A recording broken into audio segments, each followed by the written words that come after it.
लोगों को एक उम्मीद, एक होप होती है ना कि लाहौर कलंदर के ट्रायल में हम जाएँगे तो हमें एक पाथवे मिल जाएगा। तो वो ऐसे मेरे ख़्याल से किसी और ने ये काम करने वाले तो चले क्रिकेट बोर्ड के, लेकिन चलें साथ-साथ कोई पैरेलल भी चल रहा है। तो इसके लिए एक जो सेटअप था, डिज़ाइन था, वही बात 3 साल तो सैक्रिफ़ाई किया स्टार्ट के।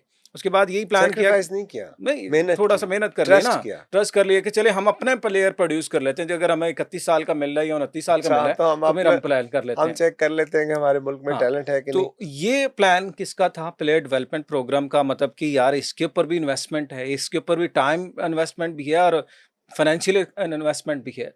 देखिए, ये प्लान मैंने आपको शुरू में अर्ज़ किया ना कि मेरा मकसद क्या था। हुँ, मेरा मकसद था यूथ को एंगेज करना ठीक है। और एक आम आदमी को एम्पावर करना। हुँ, इसलिए आपने मेरी टीम के इर्द-गिर्द डग आउट में कोई सेलिब्रिटीज़ बड़े नहीं देखे। बिल्कुल ऐसे ही है। वो उसकी वजह ये नहीं कि वो सेलिब्रिटीज़ अच्छे नहीं हाँ, थे, उसकी वजह ये थी कि मैं एक कॉमन मैन को सेलिब्रिटी बनाना चाहता था। हुँ, सो जब हमने ये टीम ली तो उसका मकसद ये तो नहीं था ना एक टूर्नामेंट खेल के घर जाके सो जाओ। वो हुँ, क्या एंगेजमेंट हुई। हुँ, तो कुछ शहर दे लोग भी जालम सन, कुछ सानू मरन दा शौक भी सी। बिल्कुल ठीक सो है। हमारा वो शौक हुँ, और पीसीबी की ज़ालमियत काम आ गई कि वो जो 29 और कि अपना 31 रास्ता साल का खुद निकाल लिया। या 29 और 31 साल हाँ, था, वहाँ पे हमें ट्रिगर हुआ कि हुँ, यार इस मुल्क में कैसे हो सकता है टैलेंट ना हो। हुँ, सो फिर नजम सेठी साहब से मैंने बात की, उन्हें मैंने कहा कि सर मैं ये प्रोग्राम करना चाहता हूँ पंजाब लेवल पे, तो आप प्लीज़ मुझे अलाउ कर दें। तो उन्होंने कहा एक शर्त होगी।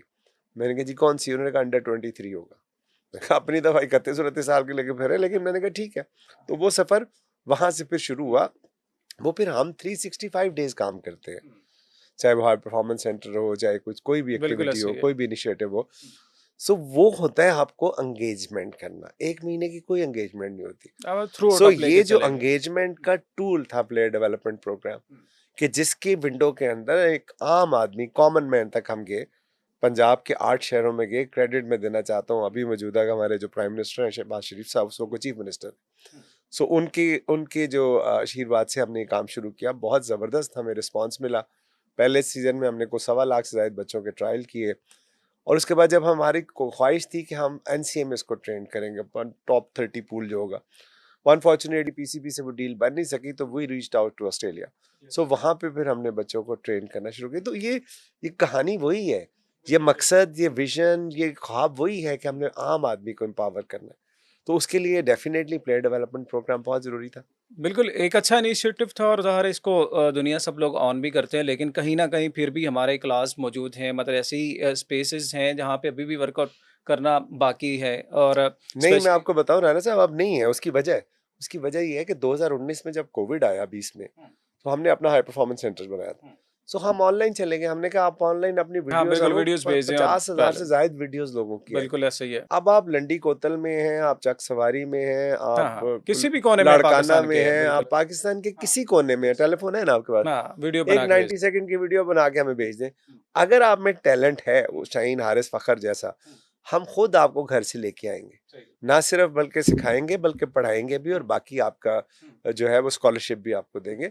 सो वो नहीं है कि हमारी नज़रों से कोई टैलेंट छुपा रहा। मुझे आज तक 6.5 लाख बच्चे बहुत ज़्यादा होते हैं। बिल्कुल ऐसा ही। आज तक मुझे एक लड़के की कंप्लेंट नहीं आई कि मुझे देखा नहीं गया या मेरे साथ ज़्यादती हुई है या सिफ़ारिश हुई है।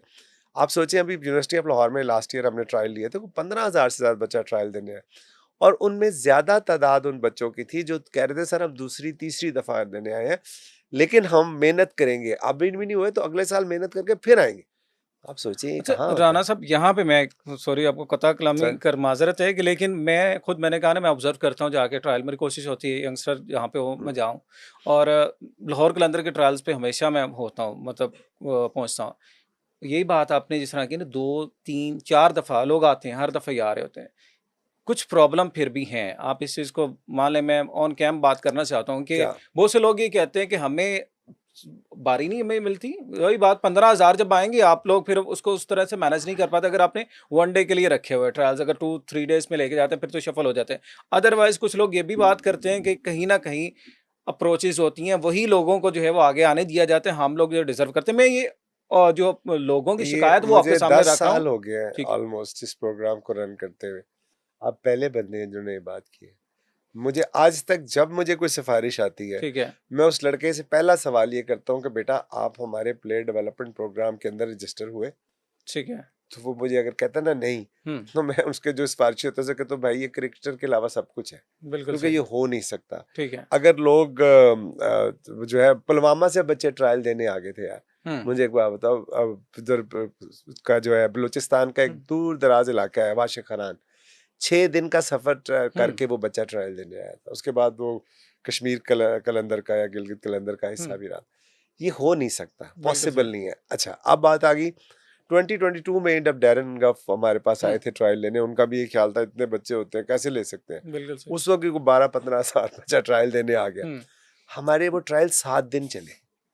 हमने सेशन बन जाते हैं, हमने एक लड़का सिलेक्ट करना था, we ended up in selecting 22 players, जिसको हमने क्लास ऑफ 22 का नाम दिया था। बिल्कुल सही। तो ये पॉसिबल नहीं है। हाँ, अगर आप में टैलेंट नहीं है तो टाइम जाया करने का कोई फायदा नहीं है। आप आए जरूर, जिसमें टैलेंट होता है ना, जिसमें हंगर होती है, बिल्कुल सही। वो सारा दिन बाहर खड़ा रहता है। लोग जो है ना, एक रात पहले आके, उधर हमारा जो किंगस्टन कॉलेज में था, वो नहर पे सोए थे, उनके लिए हमने खाने का बंदोबस्त भी किया होता है। कश्मीर में कई लड़के थे जिनको मैंने ठहरवाया कि यार वो बेचारे आगे हैं, उनका बारी नहीं आई। तो ये अगर आपको किसी ने भी कहा है तो रेस्ट अश्योर कि वो टैलेंट नहीं था उसके अंदर। ठीक है। अदरवाइज मेरा ओपन चैलेंज है आपको कि आप पाकिस्तान का एक बंदा लेके आए जो कि मुझे देखा नहीं गया या मेरी बारी नहीं आई। अगर वो टैलेंटेड हुआ, बिल्कुल सही, उसी दिन बंद कर और ये जी आतिफ राना साहब की जुबानी आप सुन भी रहे हैं, और वाकई में अगर आप में है, मैं खुद भी ये बात कर रहा होता हूँ, अगर आप में टैलेंट है ना तो फिर आपको कोई रोक नहीं सकता है, फिर कोई नहीं रोक सकता। अगर लेकिन इसके अलावा कोई चीज़ें होती हैं फिर उसका कोई रीज़न नहीं बनता कि आप बात भी करते रहें। थोड़ा सा आगे बढ़ते हैं, आकब जवेद साहब का नाम हम लाजमी लेंगे। लाहौर कलंदर पे डेवलपमेंट में उनकी जो खिदमात रही हैं थ्रू आउट, उन्होंने बड़ा एक लेके चले डायरेक्टर रहे लाहौर कलंदर के, तो उनका सफ़र बड़ा ज़बरदस्त रहा। जब वो जुदा हुए तो बिल्कुल जुदा नहीं हुए, आकिब भाई को मैं लेके चला, आकिब भाई नहीं लेके चले, मैं ही आकिब भाई को दुबई से यूएई से पाकिस्तान लेके आया अपने इसी काम के लिए, क्योंकि ये काम मैं इम्प्लीमेंट करना चाहता था, प्लेयर डेवलपमेंट प्रोग्राम, मैं उसी लिए आकिब भाई को लेके आया।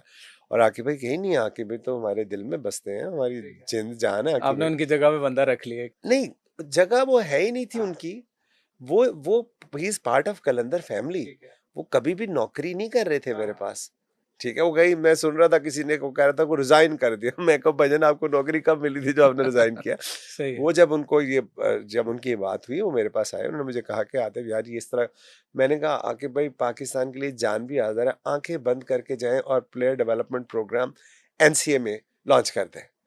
तो इससे बड़ा क्या हो सकता है मेरे मुल्क के लिए कि यार जो काम मैं पिछले 9 साल कर रहा हूँ अपने पैसों से, वो नेशनल सेटअप पे अगर आकिब भाई जैसा बंदा कर देगा तो इस मुल्क में टैलेंट की कमी नहीं है, ये मैंने साबित किया। तो आपको कोई नहीं हरा सकेगा। वो अनफॉर्चुनेटली जाके उधर हेड कोच बन गई, तो ऑब्वियसली वो चीजें डिफरेंट हो गई। डेफिनेटली वो मैंने तो उन्हें उस वक्त भी कहा था कि आकिब भाई हेड कोच ना बने, बिकॉज हमारे भी वो कभी उस तरह के हेड कोच नहीं थे, वो बिल्कुल हमारे वो डायरेक्टर क्रिकेट ऑपरेशन थे, ठीक है। और 1 महीने के अलावा सारे ऑपरेशन हम करते थे। 11 महीने आकिब भाई और मैं ऑपरेशन ही करते रहते थे। 1 महीना पीएसएल का होता था उस टाइम। वो उसमें पीएसएल में जाके आप किसी की कोचिंग थोड़ी कर सकते हैं, कोचिंग तो आपकी होती, वो तो शोकेस करते हैं आप इवेंट में। सो वो इसलिए मैंने उन्हें कहा था कि जो काम मैं करता हूँ कलंदर्स पिछले 9 साल से करें। आप सोचिए अगर वो पाकिस्तान क्रिकेट बोर्ड करना शुरू कर दे तो कोई हरा सकता है पाकिस्तान को? बिल्कुल ऐसे ही मुझे बताए जितने रिसोर्सेज उनके पास है, ऑब्वियसली पाकिस्तान क्रिकेट बोर्ड है तो पूरा पाकिस्तान के अंडर आ जाते हैं सारे। ये तो दूसरी बात है कि आकिब भाई दिल में बसते हैं, आकिब मैंने कहाँ जाना है यार, मतलब साथ मौजूद है, बिल्कुल साथ मौजूद है 100%। लेकिन प्रोफेशनली क्योंकि कॉन्फ्लिक्ट ऑफ इंटरेस्ट है, मैं खुद इस बात का बहुत बड़ा दाई रहा हूँ। मिकी आर्थर जब थे कराची किंग्स के हेड कोच और पाकिस्तान टीम के भी थे, तो बहुत से सवालात उठते थे। इवन इंजी भाई मेरे साथ प्लेयर डेवलपमेंट प्रोग्राम के अंदर थे, उनका कोई लेना देना नहीं था पीएसएल की टीम के साथ। बट जब सिलेक्शन की बारी आई प्लेयर्स की, जब पीएसएल की कैटेगरीज की, तो इंजी भाई वहां नहीं बैठे।